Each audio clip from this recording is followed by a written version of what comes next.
ipapakita itong speech ni Vice President Inday Sara Duterte, okay, patungkol sa kanyang tatay. At ipapakita ko rin ang nangyari na picture sa Japan ng mga supporters ng Tatay Digong sa Japan, okay, mamaya. At heto, may picture akong ipapakita sa inyo, ha? At itong si Attorney Rowena Guanzon at si Vice President Inday Sara Duterte, sa wakas nagkita na silang dalawa. Ang saya-saya, nagkita na yung dalawa, ha? At ipapakita rin natin yung highlights sa nangyari sa Davao. Nagtipon-tipon po ang mga bigating mga supporters ni Tatay Digong, no? At papakinggan po natin isa-isa ang kanilang mga sinasabi. Okay? Palakpakan! Happy birthday, Tatay Digong! Yan. Happy birthday to our beloved Tatay Digong. Okay? So, heto. Unahin muna natin itong speech ni Vice President Inday Sara Duterte. Panoorin natin.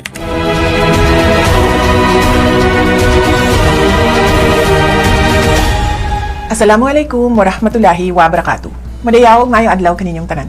Magandang araw sa inyo lahat. Today, we celebrate the birthday of my father, our former President Rodrigo Roa Duterte.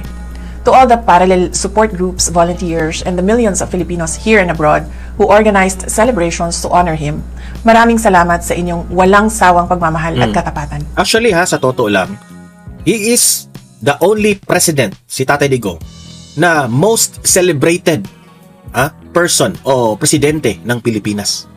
Siya lamang po ang tanging presidente na nakakuha ng ganitong appreciation ng taong bayan.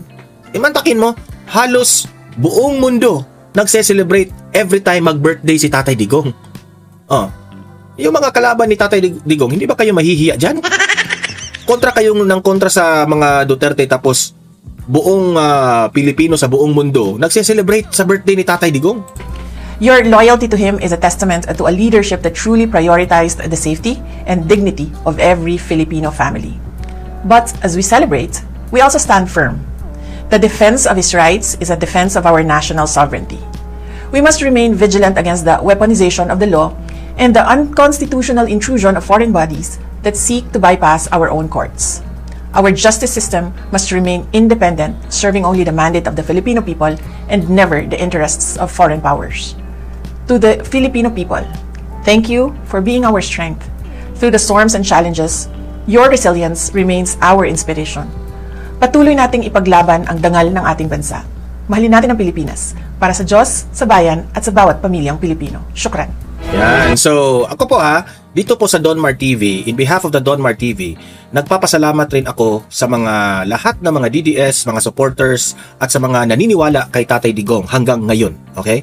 Na walang sawa ang inyong suporta, walang sawa ang inyong paniniwala sa advokasya ng ating mahal na Pangulong Tatay Digong. Okay? Hanggang maraming salamat sa inyo. Palakpakan sa ating lahat. Okay? At hindi dyan magtatapos ang ating suporta.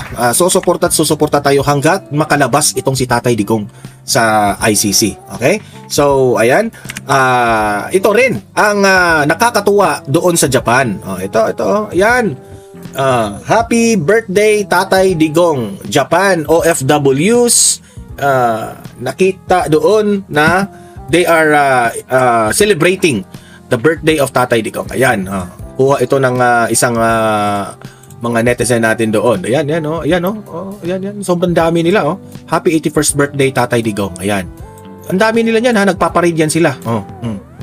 So, sa ating mga kababayan, mga Filipino community sa Japan, maraming salamat sa walang sawang suporta ninyo kay Tatay Digong. Ayan, ito pa, may ipapakita ko sa inyo. Ito po, sa wakas, itong si Vice President Inday Sara Duterte at itong si Attorney Rowena Guanzon, nagkita na in person sa wakas. Ayan, binalita ito ng SMNI News Online. Papasahin natin ito. Ayan. Nagkita sina Vice President Sara Duterte at Attorney Rowena Guanzon sa Parada Davaoenyo sa Davao City bilang bahagi ng ika-89th araw ng Davao ngayong Marso 28, which is birthday rin na Tatay Digong. Ayan, yung picture nilang dalawa. Ayan. Ayan. Maraming natutuwa dito sa pagkikita ng dalawa kasi this symbolizes a strong woman.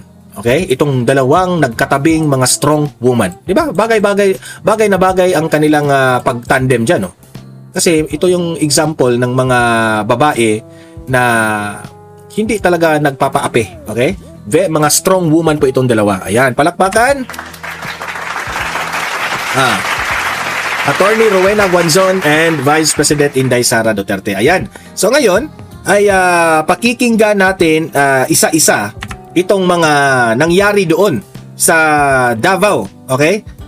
Kung saan makikita nyo dito yung mga big time nating mga bisita at mga big time na supporters ni Tatay Digong ay nakiisa doon. Isa na itong si Attorney Rowena Guanzon at anong tawag doon? Nag-speech doon isa-isa. Okay? Ito, panoorin po natin. Yan. Forward natin. President of the Philippines. Unahin na natin itong si Attorney Rowena Guanzon ang kanyang speech. Okay? We empower people. Let's take a break. Maganda man po high school niya sa atong mga congressman. Labi na kay Omar, kay Harold, kay Lian Liviste, kang ari akong amigo nga si Kiko Gonzaga. Mamaya ipapakita rin natin. Nandyan rin si Congressman Liviste nakasuporta kay Tatay Digong. Lahat na siguro mga idolo ng mga DDS nandyan lahat ngayon. Sa mga taga-Davao, awa ko kailan ako. This is not the first. Kailan mo na ako? Bakit kailan? Bisaya man ko. Pero ilongga kita ko. Pero kay sa Dumaguete man ko nag-high school niya ang ako mga pariente na ganyan kay Bisaya. That's why si Juan ako ko. Dagan mga Guanzon sa Cebu. The first time I met Rodrigo Duterte was a historical event. The campaign for President Cory Aquino against Marcos and his warlords. Your Lola Soling was then our leader here in Davao. Hindi ka pa na tao. So ang officer in charge diri as Vice Mayor si Rodrigo Duterte. Ako ang officer in charge Mayor sa Cadiz City, Negros Occidental. I was 27 years old. But like Rodrigo Duterte, I was used to gangsters and private armies and ang mga komunista takkan kayo sa Negros sa una kay Sugar man ni. Ako man nag-Vice President for the Visayas dito sa City, League of Cities, kaya wa may musugot, kaya hagdok man sila tanan mo atong Mindanao. Takot raw sila lahat pumunta sa Mindanao. Sa mga hindi nakaintindi na Bisaya, i-interpret ko na lang. So ako ilang gipili, I was 27 years old, gipaadto ko nila diri, kay Digong. That's the first time I met this man that everybody was talking about. And I said, I want to meet this Rodrigo Duterte, so I will go. Mag-bulletproof vest na mayor, magkanyan ka. Hindi mo mag-bulletproof vest, andun si Digong. Kailangan ko bang bulletproof vest na siya dito? So I came here, that's the first time I met him with Johnny Basco. I remember this meeting clearly because we were building a new nation. We were building a new democracy. We toppled warlords in Mindanao and in the Visayas, our very own Armin Gustino. But here was Rodrigo Duterte, a lawyer, a former fiscal, and son of Jia Solen, who stood against the Marcoses here and all their warlords. So I came to meet him. May 20 anyos lang ko, niyan siya, Mayor. Kadumag ko nga, kanang iwang pusil, mamo na yung pinakamahal ng pusil sa kalibutan. He did not ask me any question. He just asked me about the gun I was carrying. So I said, this man is after my own heart. Because instead of talking about politics, he asked me to see my gun. At the time, I was carrying, the most expensive handgun in the world. It was called an HK-P7. At the time, very hard to get that. Yun lang ang hiningi niya sa akin. Nung makita niya lang yung baril na yan na sinasabi, yan daw ang pinakamahal na pusil sa bilog ng kalibutan. And that's when I said, hindi na tao ni, this man is going to be a very strong leader of the nation someday. And wala din ko nagsala. I looked at his career. We met again on paper in the Commission on Elections, Vice President. Rodrigo Duterte, Mayor of Davao, was substituting for Dino. The problem with the certificate of candidacy was Dino signed the candidacy for Mayor of Pasay, not President of the Philippines. Therefore, there was a technicality, and somebody objected. the case was ruffled to me. Prior to that, the case of Grace Poe was ruffled also to me, and I disqualified Grace Poe on the ground that as a foundling, she was not natural born, therefore could not run for president of the Philippines. And here comes Rodrigo Duterte, to substitute siyang Dino. Kung saan man si Dino ay nagperma-perma naman ang certificate ng candidacy nga, ngayon sa Pasay na gibutang dito. God bless his soul. Di ba? The case again was ruffled to me, so again, Rodrigo Duterte and I met on paper. Kinukwento ngayon ni Atty. Rowena Guanzon paano sila first na nagkita ni Tatay Digong. Now remember, I was appointed Commissioner of COMELEC and was chair of that division. I was appointed on recommendation of Liberal Party members. I was not in PC, I had no party. I was before that Commissioner of DOA, professor at the UP College of Law, practicing lawyer, and former consultant, Chief of Staff of Miriam Santiago. I called my division commissioners to a meeting and said, first I called my father, who was a judge. So Macandaude at Siliman, that's why I speak about him. I said, I have a problem. Duterte's candidacy is for mayor.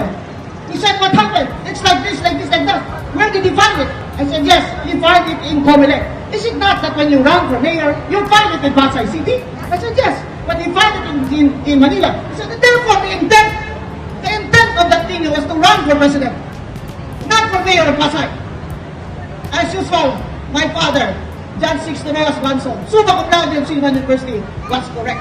So I called a meeting and I said, our job in the Commission on Elections is to ensure that the will of the people will be respected. No politician called me after that. I said, it is our job to ensure that the election laws are applied fairly and justly, and that therefore the people must be given their right to choose the president of this land. And all of you lawyers will know that I needed an argument to support that decision. And the argument that I used is, of course, in Latin, lacuna legis.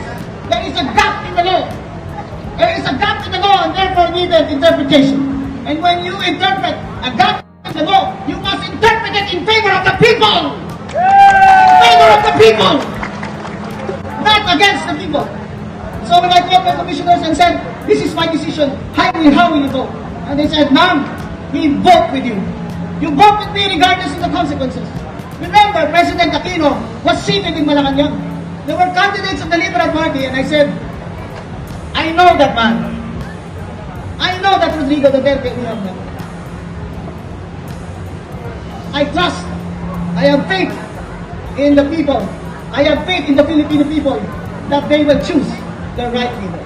And that, my friends, is the reason why I'm here. And on a final word, I have to tell you, bakit si Rowena Guanzon na dilawan mo na? Dilawan mo na! Bakit raw si Atty. Rowena Guanzon na siya ay isang dilawan raw? Yung tao na rin ako, sige, sabag-sabag na ako. Kung saan dilawan mo na, kung katutuan mo kang Bipisara ka ron.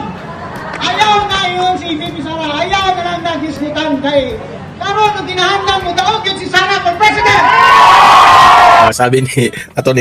Rowena Guanzon na, bakit sinabihan daw siya ng mga tao na bakit ka lumapit kay BP Sara ngayon, nadilawan ka man? Siya, hindi. Kailangan manalo ngayon si BP Sara. Kung dilaw ka, kung pulaw ka, kung pink ka, kung blue ka, wala na minimo ka-akin. Wala kami ka-akin sa inyo. Upot na lang kita dinitanan kay Sara para sa aton puso. Kung hindi si Sara Duterte ang magpresidente, walang mananagot. Kaya si Rowena Guanzon magsasara Duterte. Kasi Sara Duterte lang ang presidente na kung siya manalo, may mananagot. Kasi very passionate itong si Atty. Rowena Guanzon sa korupsyon na Pilipinas na ayaw talaga niya. At alam niya na si BP Sara lang talaga maka-solve nan.